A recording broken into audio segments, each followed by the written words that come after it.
Alrighty guys, it is Qaaman here today, and I'm bringing you an episode 9 throwback of Dragon Ball Super, which is called Sorry for the Long Wait, Beerus, the Super Saiyan God is finally born. So without wasting any more time, let's get straight into this review. And for those of you who don't know, for all of the Dragon Ball Super reviews that I have missed, whenever the English dub goes over it, I will be doing a review afterwards. So let's get started. So let's start off with some criticisms. I felt like this episode was dragged out.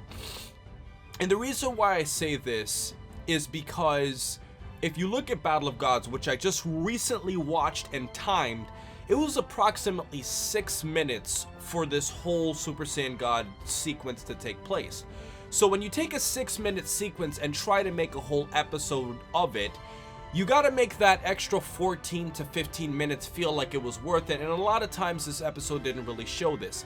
For example, there was a lot of dialogue between Shenron and Beerus in this episode that was significantly stretched as opposed to Battle of Gods, in which, you know, Shenron just pointed out that he was scared of Beerus, and that was pretty much it.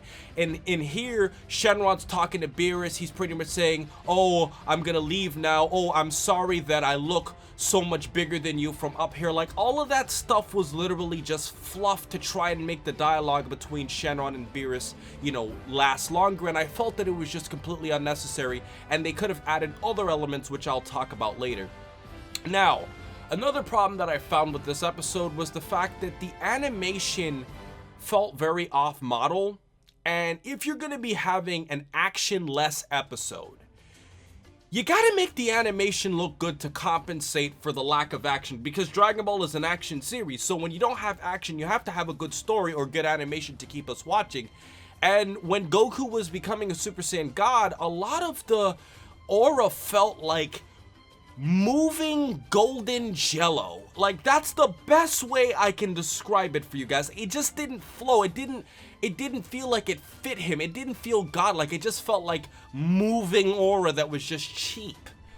And, you know, and in terms of dialogue, I felt that, as I was mentioning before, they dropped the ball and missed out on a lot of things that could have made the dialogue a lot more rich. For example, there was talk about the Namekian Book of Legends, and although I have some problems with that, I feel like learning more about the Namekian Book of Legends and hearing about the Super Saiyan God in Legends could have been great. But the problem I have with that is, how the hell would the Namekians have known so much about the Saiyans, considering they're so far away in the universe? And although the Namekians had a lot of technology before all of those natural disasters and Frieza's attack, you know, obviously hurt them, and they could have known about the Saiyans, I don't know how they would have known enough to write it down in the Namekian Book of Legends. But hey, that's just what I'm saying though. They could have explained that, and I feel like that would have been an extra good 2 or 3 minutes to go back in history and learn more about. Also, they could have talked more about what happened to the original Super Saiyan God. They say that, you know, all these 5 pure-hearted Saiyans put their heart into him, but what happened to him? What happened to the legend? Like, they could have gone more in depth with that, and most importantly, one thing I felt should have been explained was when Bulma was talking to Vegeta, she's like, Vegeta, you don't know anything about, you know, this Super Saiyan God thing? And Vegeta just kind of looks at her and moves away. And I feel like they could have added more towards that. I feel like they could have gone and talked more about certain things Vegeta could have heard from his father, or Vegeta could have acknowledged why he didn't know, instead of just looking Bulma away like he didn't know anything at all. And honestly, it makes more sense for me to believe, even though the Namekians could have known about it, that Vegeta, who is the son of King Vegeta, would know more about the Super Saiyan God as opposed to people who live halfway across the universe. Even if they had technology, it makes more sense for Vegeta to have at least heard about it. That's honestly my opinion.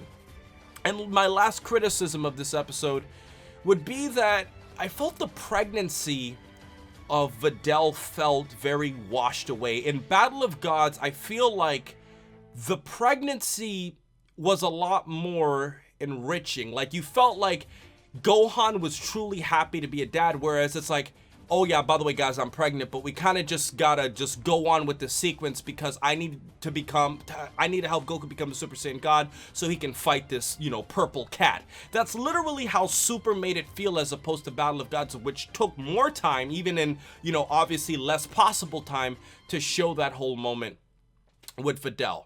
Now let's talk about some of the positive things, guys. This episode did a much better job than Battle of Gods when it came to making the Super Saiyan transformation feel like a godlike transformation. It also felt like when they were summoning Zamrama with the Super Dragon Balls.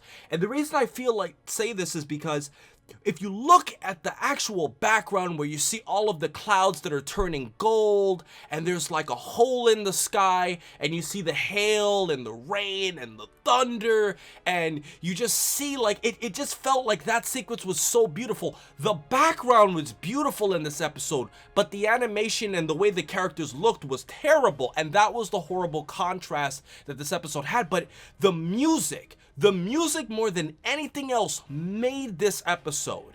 Like, this episode was made because of its music. The music was so fitting, and although Sumitomo did the same music for Battle of Gods, and you know, obviously he did the music for both, I felt like Super's music was a lot more fitting towards the moment. Like, it felt like the birth of something new.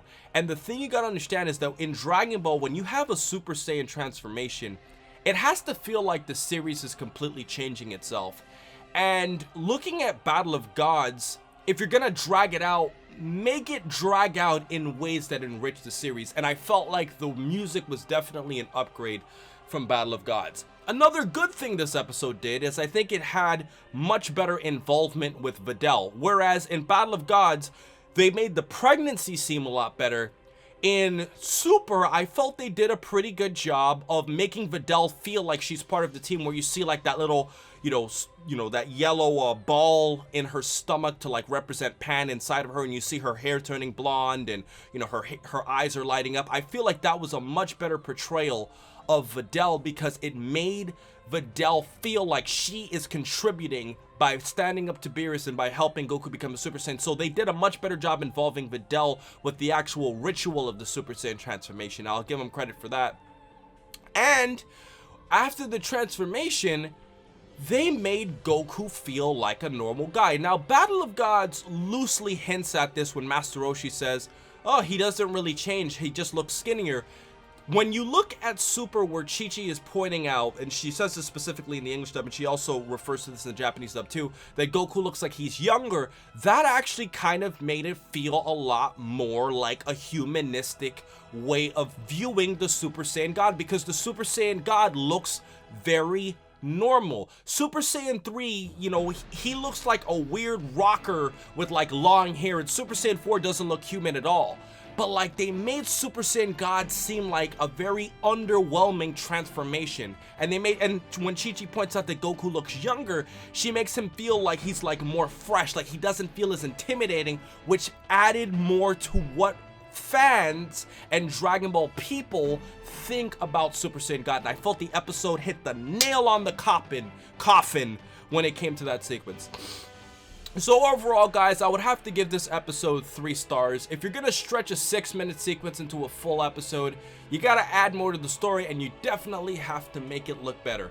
I think the sequence of this episode was worse than Battle of Gods, but you know what? The music was awesome, and they made the transformation feel like more of a ritual instead of an actual transformation itself.